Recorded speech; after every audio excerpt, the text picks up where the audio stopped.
This is the Aftermarket Radio Network.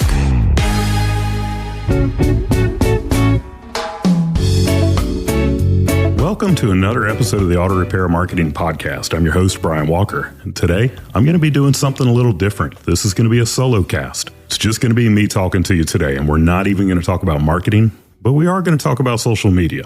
This will be an interesting topic. But before we do that, I want to thank our sponsors. So thank you to our friends at RepairPal for providing this episode. RepairPal is the key that unlocks more business for your repair shop. Learn more at repairpal.com/shops.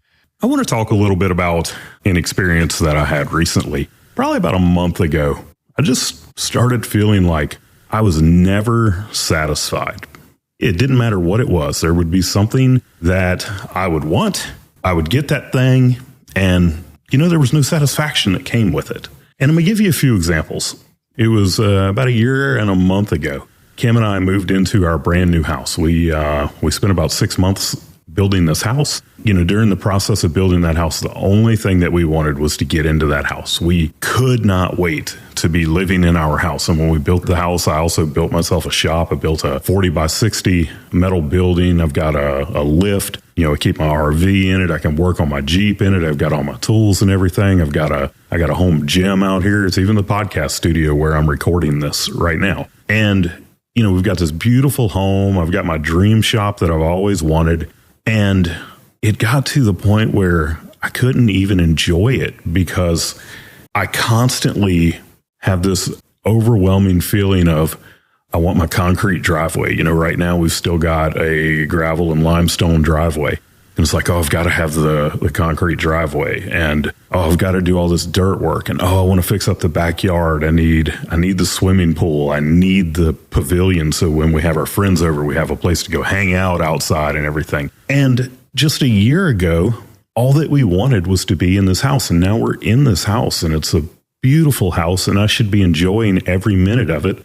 But I found myself where I just couldn't do it.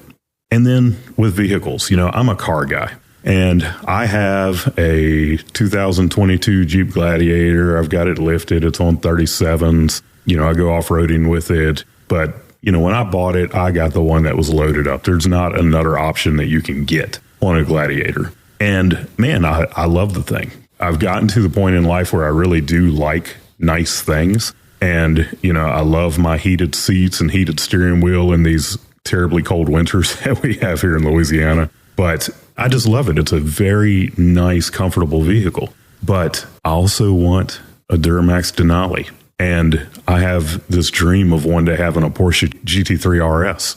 Here I am. I've got this vehicle that, man, not many years ago, I would have given anything to have that vehicle. And here I am. I've got it. And all that I do is think about the next vehicle that I want. And it's tiring. Let me give you one more example.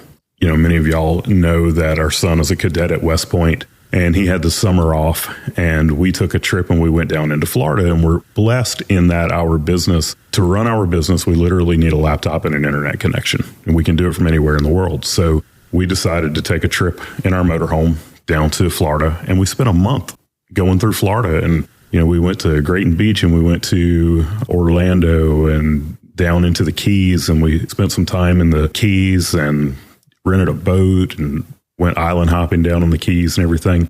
Had a great time with our son. And when we got back one day, our son had gone back to school, and I'm talking to my wife, and I said, Kim, did you enjoy that trip?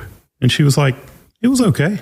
And I was like, yeah, that's kind of how it was for me too. And here we are. We just did a month-long trip down through Florida and into the Keys. And we're both like, it was okay. There's something wrong with that. And one day it had just gone too far. I'm at home, I was by myself, and my head was racing. I'm just completely overstimulated from everything coming at me all the time. The social media, listening to podcasts, just all this. It's like information overload. And I felt like trash. I couldn't handle it anymore. I'd gotten to the point where, I don't watch a lot of TV. But I'm trying to watch a television show, and I couldn't watch it without picking up my phone every few minutes to see what was happening on my phone. And before I know it, I don't even know what has happened on the TV show that I'm trying to watch. I just shut it all off. I was like, I cannot do this anymore. I shut off the TV. I set my phone down, walked away from it. And I spent the next few days just staying away from social media and television and all of these different inputs. The only input that I had was I started reading again. I started, picking up some books that I had been wanting to read forever, but I never read them because I couldn't put my darn phone down long enough to read the book. So I just shut it all off. And then a few days later, I was already starting to feel better and I started researching. I did a search for why am I never satisfied? And a podcast came up, and I know I'm just talking about the fact that I'm overloaded by these things, but I wanted to know what is going on. All right, the title of the podcast is Never Satisfied? Always Feel Like You're Chasing the Next Thing? Here's Why, with Dr. Daniel Z. Lieberman. And the podcast itself is called The Science of Success. I'm going to put a link to it in the show notes. And when I started listening to this podcast, it all started to make sense. This doctor that was talking on this podcast was talking about the effects of dopamine on our body. Dopamine is a neurotransmitter. Basically, they refer to it as the reward center. It is the thing that makes you want to go after more. It's not necessarily a bad thing, because if it were not for dopamine, then we would all just be like these lazy bums that sat around and didn't care about anything. We had no desire to improve our lives or anything like that, and we would never go after anything more. We wouldn't work. We would just we would be bums without dopamine. The problem with dopamine, though, is that once you get that reward, you don't get satisfaction from it. Our friends at Repair Pal are making today's episode possible. Don't lose work to your competition. Today's consumers check pricing during all stages of the repair process, before, during, and after. Did you know that 81% of them do online price comparisons before making a purchase, and customers that check your price after they've already authorized the work do so after calling the competition? But Repair Pal, the largest auto repair network, has a solution. Their Fair Price Estimator tool can be put on your website to help you build trust with consumers up front to demystify price, help educate consumers about what's involved in the repair, bring you higher web traffic, and prevent your customers from calling your competition. You have to be in it to win it, so head on over to repairpal.com/shops and set up a call to learn more about becoming Repair Pal certified. When you sign up, you'll get 1 month of service free and save $150 off certification. That's repairpal.com/shops. Dopamine is programmed to make you want more. So there's this thing that you've been wanting. You get it. You get that dopamine hit, which the dopamine hit feels good, but then it just makes you go on to what is that next thing that you want. And like I said, it can just be tiring. It can be draining when it gets to be too much. And, I'm looking at, why are we like we are now? So I started doing research on dopamine and specifically dopamine detox. And everything that I found pointed back to social media. If you think about social media, it is a dopamine factory. That is really all that it is. And it makes you live with these high levels of dopamine all the time where you're just miserable because all you do is you want. And then whenever you get what you want, you're not satisfied and you go after the next thing. And it's this endless cycle. And social media drives dopamine because you think about it, you go make a post. And what do? You make a post and then you start waiting. Okay, when is somebody going to comment? And then you hear that ding and you go look and it's like, oh, this person commented on my post, or this person liked my post, or this person shared my post. And it gives you that instant spike of dopamine. The problem is that we spend so much time on social media that we stay in this highly elevated state. It's just dopamine hit after dopamine hit after dopamine hit. And the only thing that you do is you just want more and more and more.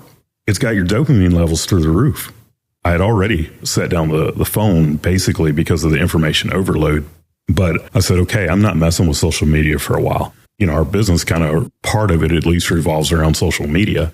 And, I do need to check in on social media every once in a while. But I had it down to about 15 minutes a day that I was spending on social media. Basically, if I needed to post something, I would log in, I would post, and then I would just log out. Or if I needed to go check something, I would go in, I would check it, I would get out. I wouldn't scroll. And that's where the problem really comes from, is the scrolling that happens where you end up spending hours and hours and hours on social media. I'd already picked up the book, I continued reading. One of the other things I started doing was I started going to bed earlier. Instead of scrolling for hours in the evening on social media, I would just go to bed. And then I'm getting up earlier. And when I'm getting up earlier, I was actually, I'm a Christian, so I was spending some time, and I'm still doing this every morning, spending time in the Word, just reading, praying, and things like just really started shifting for me. And again, this hasn't been that long now. It's only been, 3 or 4 weeks. But the change that has happened in that time has been nothing short of incredible. In the same time, I also started a diet. And I've had such an easier time this time with the diet because I'm not living in a constantly elevated state of dopamine. Because dopamine, that's actually one of the primary things that dopamine makes you want is food. Some of the things that I was researching showed where, dopamine is such a needed thing because, you go back to the caveman days and it made the caveman want food. It made them want shelter. It made them want that sexual partner. It makes you want the things that you need in life and also the things that help the world continue going like it does. It has helped me to stick to a diet. I also just got back. We went to the beach and we went with some friends, and it was actually a pretty rainy weekend. And in the past, if I go to the beach and it's a rainy weekend, man, I'm just like, man, I hate this. I need some good weather. But I really just enjoyed this vacation. I enjoyed the time with our friends. I was able to enjoy being out on the beach on a cloudy day, which I could never do before. It's really shifted my brain, and I've been able to just be so much more present, being able to live in the moment and just be satisfied.